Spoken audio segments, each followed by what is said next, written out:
নমস্কার, দেখছেন টিভি9 বাংলা। আপনাদের সঙ্গে আমি অনির্বাণ। শুরু করবো আজকের অনির্বাণের চক্রব্যূহ। কিন্তু আমার ঠিক ডান দিকে রয়েছেন অভিষেক বন্দ্যোপাধ্যায়, কংগ্রেস মুখপাত্র। ভবিষ্যতের জন্য আপনার এই সার্ভে প্রয়োজন পড়ছে কেন?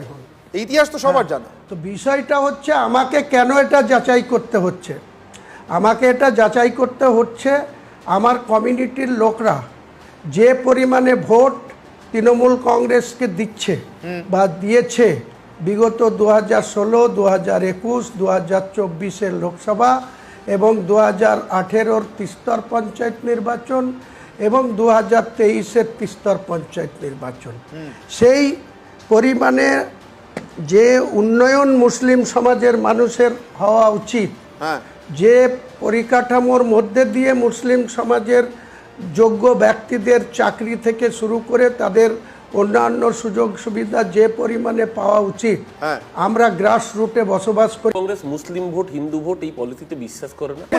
আমি অভিষেক বাবু আপনার কাছে আসবো সরাসরি। প্রিয়াঙ্কা গান্ধীর কাছ থেকে ফোন, হুমায়ুন কবিরের দাবি। যদিও আমার কাছে খবর ছিল প্রিয়াঙ্কা গান্ধীর কাছে ফোন। ঘটনা যাই হোক, প্রিয়াঙ্কা গান্ধীর সঙ্গে হুমায়ুন কবিরের কথা হয়েছে।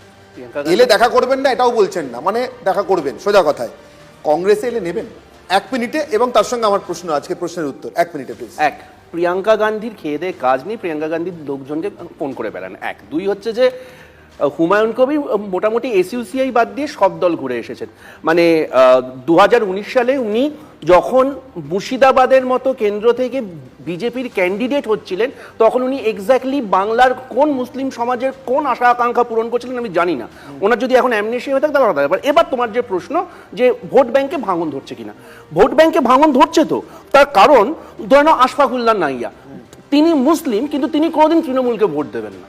ধরে নাও 35 বছরের শাহানা নাজনীন, বারুইপুরের সেই শিক্ষিকা যার চাকরিটা 26,000-এর ভেতর যার চাকরি গেছে। এই যে কি কি দাবি উনি সার্ভে করেছেন, আমি সার্ভের উত্তর আমি এখন দিয়ে দিচ্ছি। 1 নম্বর হচ্ছে যে আরজি করের মতো কোনো ঘটনা কোনো মুসলিম বোনের সাথে যাতে না হয়। আমার মানে যে 25% দিয়ে প্রয়োজন সেটাও প্রয়োজন। একটু আগে অরূপদা বলছো না যে হিন্দু মুসলিম থাকে না, ঠিকই তো। অভিষেকের বাড়ি চুরি হোক বা আবু শেখের বাড়ি চুরি হোক, সে চুরিটা তৃণমূল করছে। চুরির প্রশ্নে তৃণমূল হিন্দু মুসলিম দেখে না, এবং এটা ফ্যাক্ট। এটা এই 1 মিনিটটা হচ্ছে নিরবিচ্ছিন্ন 1 মিনিট। এবার সমস্যা হচ্ছে কোথায় বলো তো, এই যে অভিযুক্ত মেহবুব আলম, এদেরকে কোন মুসলিমও পছন্দ করে না, এবং পছন্দ করে না বলেই সাবিনা, আমি জাস্ট একটা লাইন দিয়ে শেষ করছি, দায়িত্ব নিয়ে বলে গেলাম, সাবিনা ইয়াসমিন মোথাবাড়ি থেকে হারবে। এবং সাবিনা ইয়াসমিন হারবে কেন, তার মানে অনেক বেশি দূরে যেতে হবে না, যে জেলা পরিষদ নির্বাচন হয়েছে সেখানে হেরেছে সবাই। এইটা 1 মিনিটের বাইরে। শোনো, লোকসভা নির্বাচনে কংগ্রেস যে 11টা আসনে জিতে বা 11টা আসনে এগিয়ে আছে, 11টা এগিয়ে আছে, সেগুলো হচ্ছে তৃণমূল। অরূপদা তো এতটা অসহিষ্ণু ছিল না, এতদিন আসতে পারেনি বলে কি অসহিষ্ণু হয়ে পড়ে? যা যা অভিযোগ করেছে 100% ঠিক, কিন্তু সেই অভিযোগ থেকে বেরোবার জন্য তো ওদেরকে ভরসা করা যাবে না। কারণ ওর দলের বিরোধী দলনেতা বলেছেন যে মুসলিমদের চ্যাংদোলা করে বাইরে ফেলে দেবে। ওর দলের বিরোধী দলনেতা বলেছে যে উনি শুধুমাত্র হিন্দুদের বিরোধী দলনেতা।